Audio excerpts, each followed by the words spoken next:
Buenas tardes, estamos en la Torre del Agua y Oficina de Turismo y Centro de Interpretación de la Historia Local y Territorio de la Marisma, en los Palacios de Villafranca.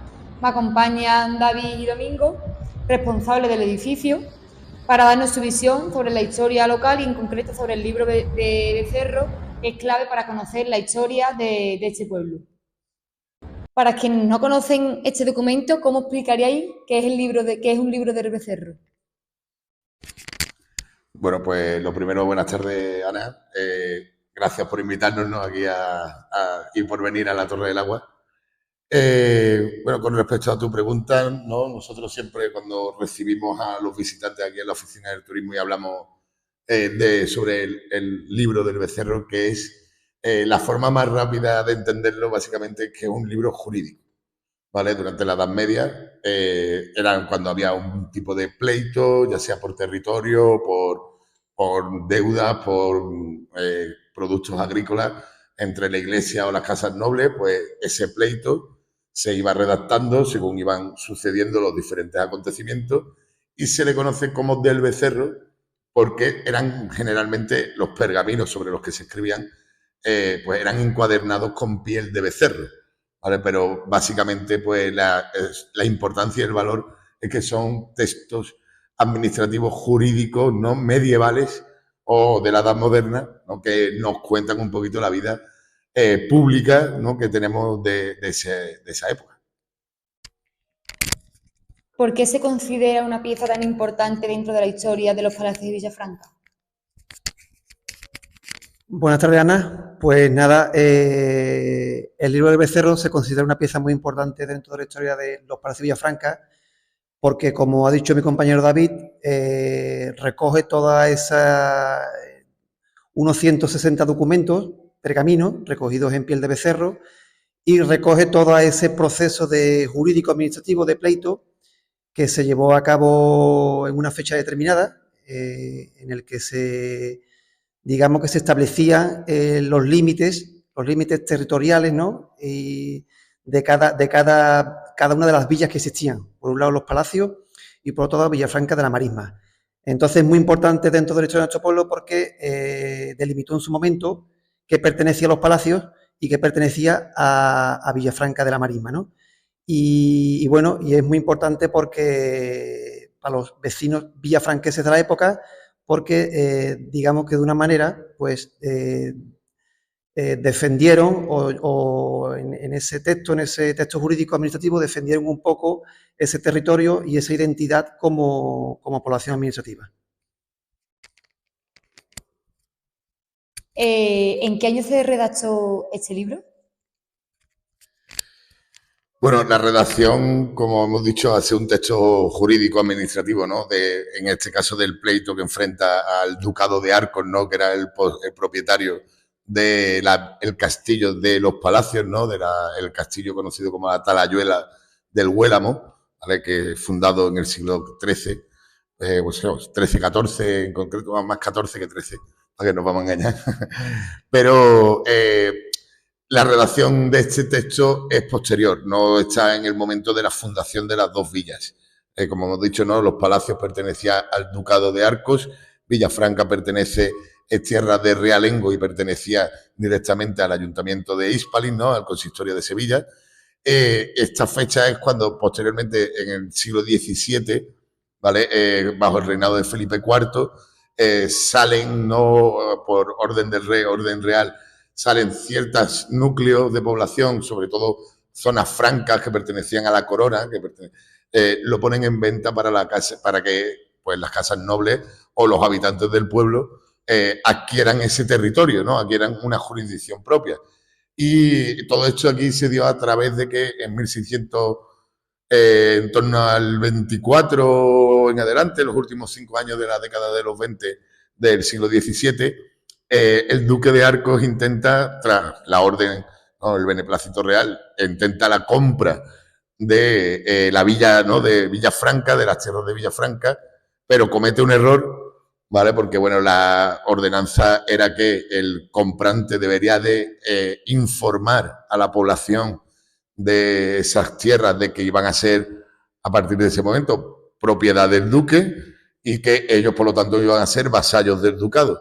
Eso no sucede, entonces en 1631 se inicia el pleito por la parte de los villafranqueses contra el ducado por haber omitido la oportunidad de derecho a tanteo, y es en ese momento cuando empieza la redacción del texto, que se concluye cuando termina el pleito, en 1644. O sea, básicamente, así un texto jurídico es coetáneo y, por supuesto, fuente directa, primaria, que tenemos de ese hecho histórico, no de local.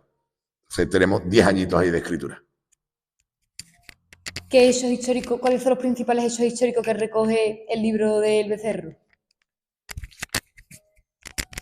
Bueno, pues el libro de Becerro básicamente incluye esos años, como comenta David, de 1631 a 1644, que es donde se recogen esos años en los que se lleva a cabo ese pleito, esa defensa de ese territorio de Villafranca de la Marisma por parte de los villafranqueses, y se recoge ahí ese hecho histórico en ese libro, ¿no?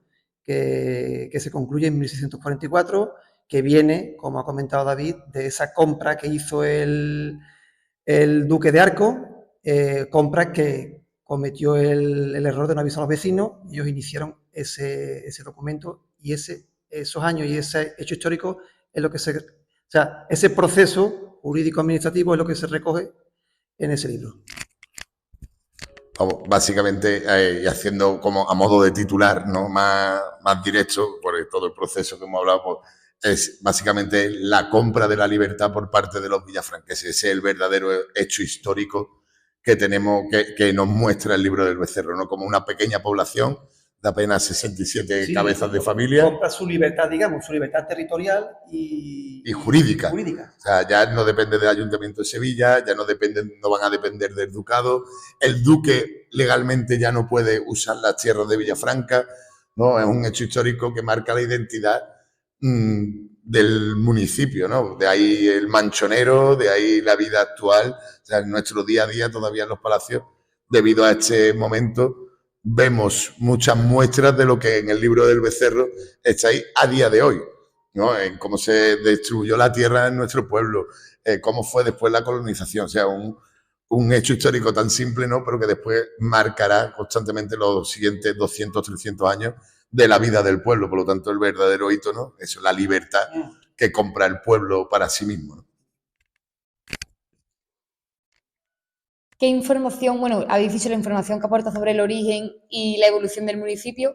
¿Creéis que sin este documento se conocería igual la historia de los palacios de Villafranca? Hombre, ahí Domi y yo no hemos tenido muchas horas de investigación, ¿no? y de estudio y demás. Bueno, se conocen ciertas cosas que podrían haber sido útiles, pero es verdad que un texto, una fuente primaria como es esta, jurídica, nos ayuda a todos a entenderlo mucho mejor, ¿no? El origen realmente de nuestros orígenes y de dónde surgieron realmente la división de esas dos villas que hubo, ¿no? Hasta más posteriormente ya la unión en 1836, pero todo el origen de por qué existían las dos villas, el motivo de todo. No, bueno, no eran pleitos, no, era un poco una división que había social, cultural, y digamos que forma parte, por supuesto, de los orígenes. Sin eso no podríamos entender hoy no podríamos entender hoy el porqué de la unión de las dos villas. Además, David, como este texto era de los pocos que teníamos, ¿no? Que sabíamos fuente primaria original. Ahora, ya desde el año pasado, se complementa este argumento, ¿no? A esta historia que ya nos contaba el libro de Becerro, se le complementa con el texto aparecido en el Archivo de Toledo, que habla del cese de ese palacio de caza de Pedro I a Fernán González de Medina, que ya nos marca 1371 como punto de inicio, ¿no? De lo que será la futura población de los palacios.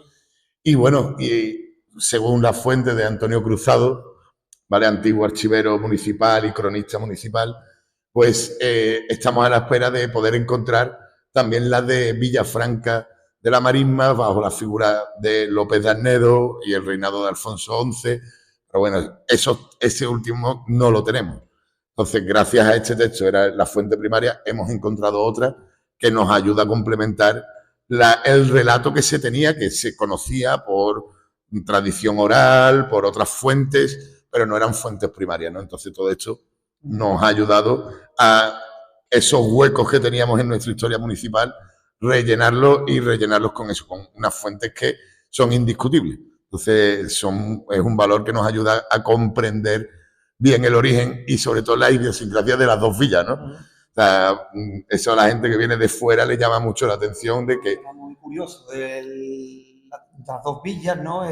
Cuando se unen... Tan cercanas una de otra, prácticamente. Entonces, pues, todo eso causa mucha curiosidad, sobre todo en el visitante de afuera. Y, bueno, y como dice David, esta fuente primaria, en este libro que tenemos aquí, pues, se recoge todos esos orígenes. Además, eso, porque lo de que seamos dos villas hay que marcarlo porque es tan desde el inicio, ¿sabes? Que aquí, por ejemplo, en el libro del Becerro, se nos escapa una cosa. En verdad, esta fue la primera unión del pueblo, de las dos villas. Cuando el duque comete ese error sin solicitar la consulta a los villafranqueses, él en verdad los había unido. Fue la primera unión, lo que pasa es que no fue una unión legal. Los vecinos revertieron la situación, se rebelaron en cierto modo e iniciaron el proceso, digamos, jurídico y administrativo que fue plasmado en este libro. Y bueno, en 2013 hubo un incendio en el Ayuntamiento de Los Palacios y se quemaron muchos documentos históricos del pueblo y este libro, milagrosamente, se salvó.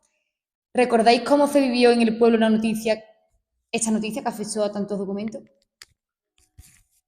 Hombre, yo no sé, Domillo, a mí me cogió en esa época, estaba yo terminando la carrera de Historia del Arte y, hombre, lo que es la pérdida archivística siempre es un gran impacto, ¿no? Un drama, claro, un drama y bueno, fue en 2013 y entonces, pues, sobre todo uno de los puntos más preocupantes era el libro del Becerro, ¿no? Que como tú has dicho, Ana, pues afortunadamente quedó prácticamente intacto.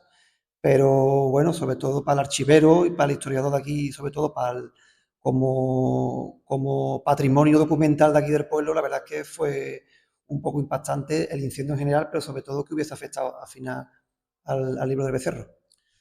Y hay que decir que dentro del archivo se perdió mucho, pero bueno, por lo que se ve por prensa, ten en cuenta que todo esto a nosotros nos llega en esa época por prensa y demás, el trabajo fue encomendable de cómo se preocupó constantemente de que había que salvarlo, de que era un documento único que debíamos de salvar y bueno, leyendo la prensa, ¿no? De esa época, de esos años, de ese año, pues se ve la actuación que hicieron los bomberos, guiados por un croquis hecho a mano alzada con todo lo que supone los nervios de un incendio, para poder llegar a donde se encontraba guardado en depósito el original y también hay que encomendar la labor que hicieron los dos restauradores de la caja depósito, que si no hubiera sido por ella lo hubiéramos perdido en el incendio, ¿no?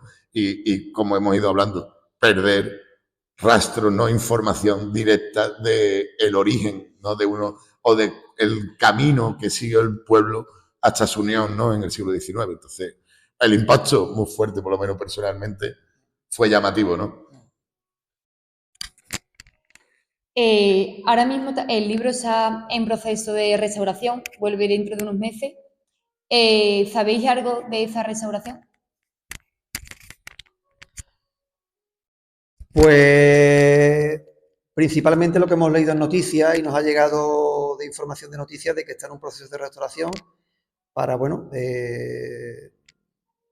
dejar de, o sea, tenerlo de la manera más en condiciones posible, ¿no? Y que no sufra el deterioro. Es un libro muy antiguo.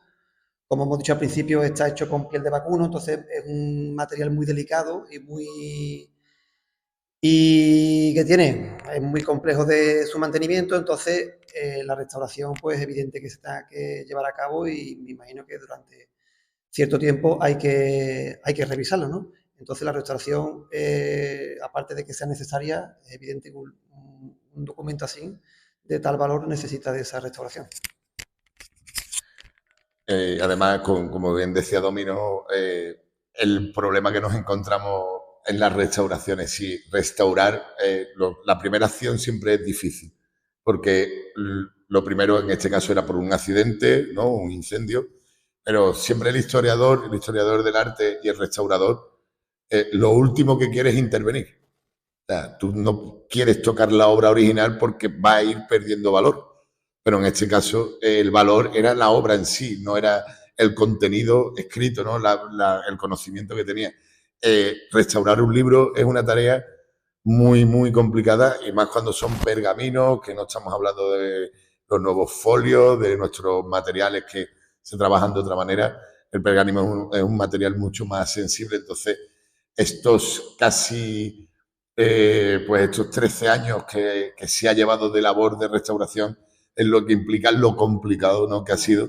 Y bueno, y esperemos que pues cuando lleguen, que lleguen junto con la copia que nos van a hacer llegar también desde Toledo, del Archivo Histórico, de ese contrato de cesión de las tierras del castillo de la Talayuela del Huélamo a Fernán González de Medina, y tener aquí ya por fin esos dos archivos, esos dos informes tan importantes, ¿no? Esos dos documentos tan importantes para la gente de los palacios y para nuestra historia, ¿no? Y nuestro futuro, ¿no? Pues al poder exponerlo, poder enseñarlo, pues también se va a poder trabajar educación, desde la educación, desde, ¿no? Crear una identidad común, local, más fuerte, más potente, ¿no? Porque al conocer tus orígenes, pues impulsan más, echan más las raíces, ¿no? Te haces más de la tierra, ¿no? Entonces, yo espero que eso, que cuando llegue ahora en 2026, ¿no? Pues que lo haga bien acompañado y poder trabajar sobre él, tanto Domi como yo, con los visitantes que vienen a los palacios, ¿no? A conocernos, pues tener ese documento ya y que suba, ¿no? Un poquito más el nivel, no, sino la identidad y que se nos dé la posición que merecemos. Y bueno, como habéis comentado, el libro del Becerro es una joya de ese municipio. ¿Qué habría significado perderlo? Hombre, perder la historia se dice que es perder la memoria. Es perder tus orígenes, es perder la fuente que te dice quién eres, perder identidad. Por lo menos yo lo veo de esa forma, ¿no? Siempre que perdemos un documento histórico o desaparece algo histórico, estás perdiendo memoria, ¿no? De hecho, los historiadores siempre trabajan con documentos para justificar esa historia y esa evolución que ha habido, ¿no? En la historia. Por lo tanto, perderlo significa pues perder esa historia, ¿no? En cierto modo. Entonces, mantenerlo es fundamental, es crucial para la historia, para el pasado, presente y futuro de la historia de nuestro pueblo. Y encima, pues, con el documento este que también da justificación a esa historia de la fundación de la Villa de Palacio, junto con el libro del Becerro, pues vamos a tener aquí justificación real, directa y original de nuestros orígenes históricos, claro. Además bueno, que eso, que queremos tenerlo aquí también. Queremos tenerlo aquí porque es la oficina de turismo, ¿no? El centro de interpretación de la historia local y de la marisma, pues merece tener ese documento, aunque sea 2 semanitas, y poder darlo, ¿no? Y tenerlo en el sitio donde nosotros pues vamos a darle, y el visitante también podrá acercarse a conocerlo. Así que nosotros te invitamos, ¿verdad? ¿No? O sea, ¿verdad, Domi? Te invitamos a que nos conozcas y a profesores y demás también de la Universidad de Sevilla que vengan a los palacios a conocer el libro del Becerro y a conocer la historia tan interesante que tienen los palacios, que a pesar de ser un pueblo generalmente agricultor, pero tenemos, y que a lo mejor el patrimonio inmueble no es el más extenso de la carta de patrimonio de la provincia, pero que tenemos una historia increíble y un patrimonio social, ¿vale? Y un patrimonio cultural muy extenso. Entonces, que eso precisamente es de lo que trata, de lo que nos enseña el libro del Becerro, ¿no? La idiosincrasia palaciega está dentro de la historia. Bueno, pues muchas gracias por acompañarnos y por explicarnos la historia más importante y la joya más importante que tiene los palacios de Villafranca. Gracias a ti. Gracias a ti, Ana. Gracias a ti. Los palacios.